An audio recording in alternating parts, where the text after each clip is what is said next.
সুফিয়ান খালিদ বিন ওয়ালিদ নামক একজন লোককে ঠিক করে রেখেছিল। সে দূর থেকে সকল কিছু দেখেছিল, তাই সে তার বাহিনী নিয়ে পিছন থেকে মুহাম্মাদের উপর আক্রমণ করে বসে। হঠাৎ করে পেছন থেকে আক্রমণ হওয়ার ফলে মুসলমানরা একের পর এক মারা যেতে থাকে।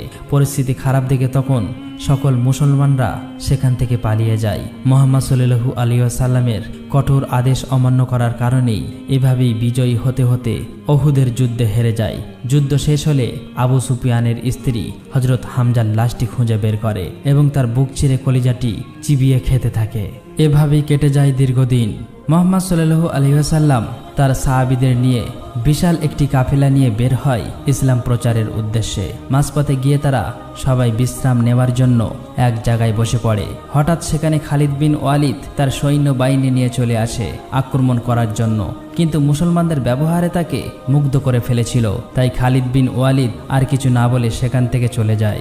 এদিকে মুহাম্মদ সাল্লাল্লাহু আলাইহি ওয়াসাল্লাম মক্কার কাফেরদের সাথে একটি চুক্তি করে, যেখানে 10 বছর কেউ কারো উপর আঘাত করতে পারবে না।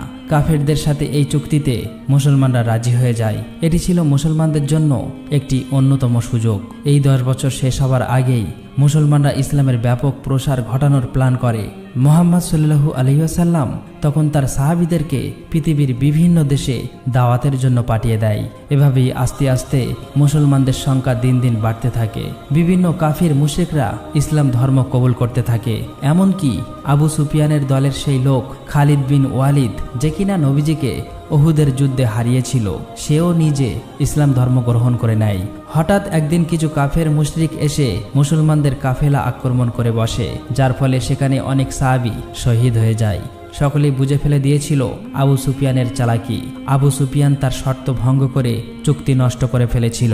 খবর পেয়ে পরের দিন আবু সুফিয়ান মদিনায় আসে, কিন্তু চুক্তি ভঙ্গ হবার কারণেই মদিনায় কেউ তার সাথে কথা বলতে চাইছিল না। সবাই থেকে ঘৃণার চোখে দেখতে থাকে। এমনকি সে হযরত মুহাম্মদ সাল্লাল্লাহু আলাইহি ওয়াসাল্লামের সাথে কথা বলতে চাইলে মুহাম্মদ সাল্লাল্লাহু আলাইহি ওয়াসাল্লাম বারবার তার দিক থেকে মুখ ফিরিয়ে নিচ্ছিল। আবু সুফিয়ান তখন নিজের মতো করে বলতে থাকে, আমি সব দিক থেকে হেরে গেলাম এমন একজনের কাছে, যে কিনা একজন মেষপালক। তখন হযরত আব্বাস রাদিয়াল্লাহু তাআলা আনহু বলে, সেই সামান্য মেষপালকের ধর্ম এখন সারা বিশ্বে ছড়িয়ে পড়েছে। ততদিন ইসলাম ধর্ম গ্রহণকারী লোক সংখ্যা ছিল 10,000-এরও বেশি। এই বহুল সংখ্যক সাহাবী নিয়ে নবীজি রওনা দেয় মদিনা থেকে মক্কার উদ্দেশ্যে। আবু সুফিয়ান তখন মক্কায় ফিরে এসে তার গোত্রের লোকদের বলতে থাকে, আর কোনো উপায় নেই, মুহাম্মদ তার কথা রেখেছে। সে সত্যিই সারা বিশ্বে সকলের মন জয় করে নিয়েছে। মক্কার কাফেররা তখন বুঝতে পারে তাদের আর কোনো করার কিছুই ছিল না। মুহাম্মদ সাল্লাল্লাহু আলাইহি ওয়াসাল্লাম এবং তার সাহাবীরা মক্কার পাশেই মরুভূমিতে রাত্রি যাপন করতে থাকে। আবু সুফিয়ান এবং তার স্ত্রী হিন্দ ইবনে উতবা রাতে লুকিয়ে লুকিয়ে তাদেরকে দেখতে যায় এবং এত বড় কাফেলা দেখে তারা খুবই অবাক হয়ে যায়। আবু সুফিয়ান বুঝতে পারে ইসলামের বিজয় সুনিশ্চিত। আবু সুফিয়ান তখন সেই কাফেলার কাছে গিয়ে মুহাম্মদ সাল্লাল্লাহু আলাইহি ওয়াসাল্লামের সাথে দেখা করে এবং তার কাছে ইসলাম ধর্ম কবুল করে নেয়। পরের দিন মুহাম্মদ সাল্লাল্লাহু আলাইহি ওয়াসাল্লাম তার বিশাল কাফেলাটি নিয়ে মক্কায় চলে আসে। মুহাম্মদ সাল্লাল্লাহু আলাইহি ওয়াসাল্লাম মক্কাকে অনেক ভালোবাসতেন। মক্কায় আসার পর সকল মুসলমানরা মিলে কাবা ঘর দখল করে নেয়।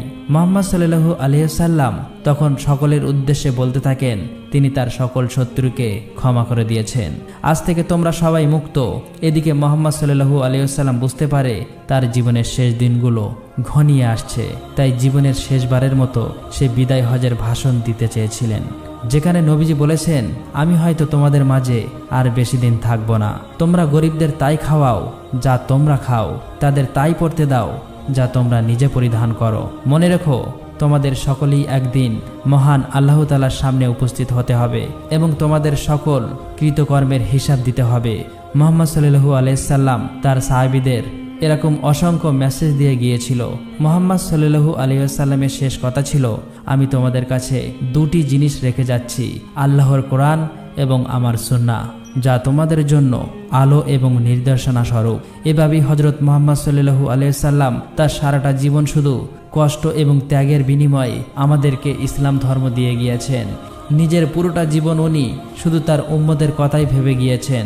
প্রিয় নবী হযরত মুহাম্মদ সাল্লাল্লাহু আলাইহি সাল্লাম জীবনের শেষ মুহূর্তেও তিনি তার উম্মতের কথা ভাবতে ভাবতেই মৃত্যুবরণ করেন।